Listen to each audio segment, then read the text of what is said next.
বর্ধমান বিভাগের যে রথযাত্রা পরিবর্তন যাত্রা, সেই পরিবর্তন যাত্রা বীরভূমের হাসন বিধানসভা কেন্দ্রের তারাপীঠ থেকে শুরু হচ্ছে।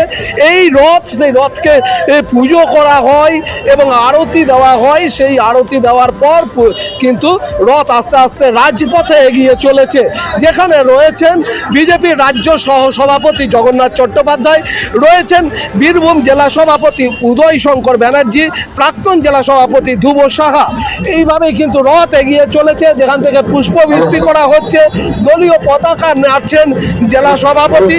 এবং এইভাবেই কিন্তু আজ মোট 5টি বিধানসভা কেন্দ্র, অর্থাৎ হাসন বিধানসভা কেন্দ্রের তারাপীঠ, এখান থেকে রামপুরহাট বিধানসভা কেন্দ্র, তারপর সেখান থেকে যাবে ময়ূরেশ্বর বিধানসভার পর সাঁইথিয়া বিধানসভা কেন্দ্র, এবং এই সাঁইথিয়া বিধানসভা কেন্দ্রের মধ্যেই পড়ছে মোহাম্মদবাজার। সেখানে একটি সভা রয়েছে। ভিডিও জার্নালিস্ট মোহিতের সাথে মনোরঞ্জন, রিপাবলিক বাংলা।